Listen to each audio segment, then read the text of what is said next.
So if someone's in a more square position and they're attacking you, and they're putting your hand on, then they're square, you can get to that leg. All right, both. The advantage of this one is it's very difficult to stop a double, even in wrestling. It's really hard. If the person gets in on it, you're probably in trouble. You've done something wrong to let them get in on it. All right? And it's almost unstoppable once you're there. The problem is setting it up to get the person square. Okay? So, what would you do if you couldn't get the person square? That's when you're going to use an outside attack single leg. Right? You're only going to cut your opponent in half, and you're only going to attack one part of their body, one half of their body. So I'm going to have Garrett lead this side, right? So Garrett's a typical right-handed person in a fight, right? We're up here in a fight, and I see my opportunity to attack this leg. All right?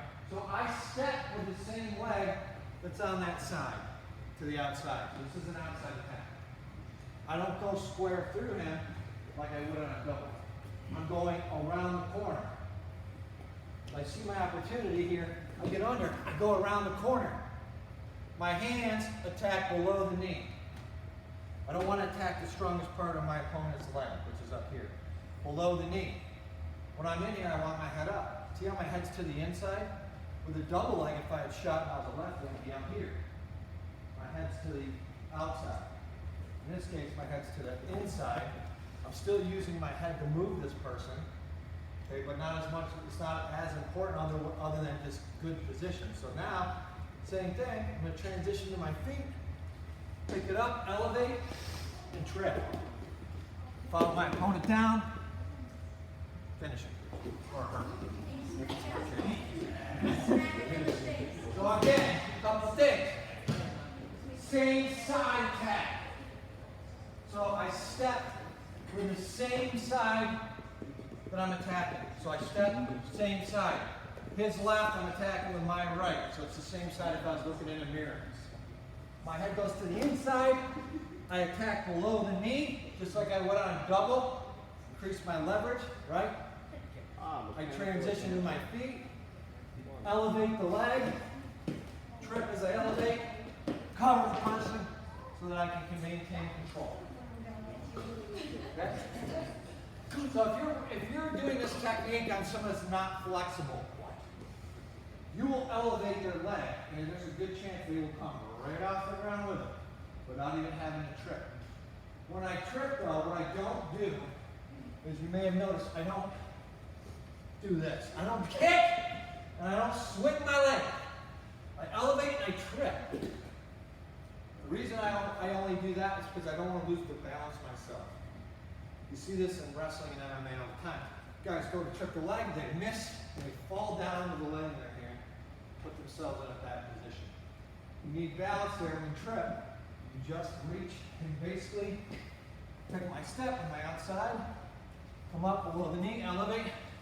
I'm grabbing that back foot with mine. I like grabbing with my foot. Instead of grabbing with my hand, I'm just grabbing with my foot, lock it down, and I cover.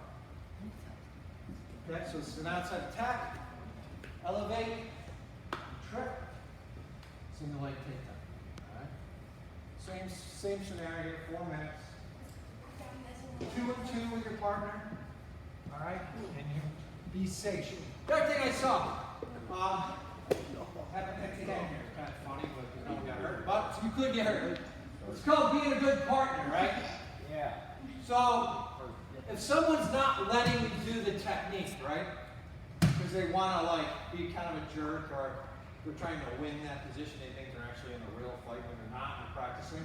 Because those people are out there. I have them on my team too. What happens is, if I'm kind of being a jerk in a practice, and then my partner gets frustrated and actually starts hitting the move with full intensity, then instead of melting to the mat and falling properly, so you don't get hurt, you're going to go from what we call feet to back, okay, particularly in a double.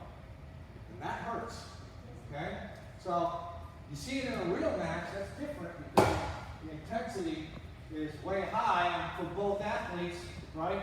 Things are physical or hard, but you can't practice that way all the time because you'd be injured all the time, okay? So there's an element to learning how how to fall and being smooth and melting to the mat, all right, and not giving up position while you're doing it, versus I'm just not going to let Garrett do it, then Garrett gets mad and he's physically more superior to me, then he's going to pick me up and put me down hard, okay? So you need to understand that when you're working with your partner. So I'm not saying anytime he touches your legs, fall down to the mat like a pile of crap. What I am saying is, give them a real feel if they're doing it right and just kind of melt to the mat for them. Otherwise, you're going to go feet straight to your back. And you're going to nut. It's hurt, but it doesn't feel good. Questions? All right, single leg. Go ahead.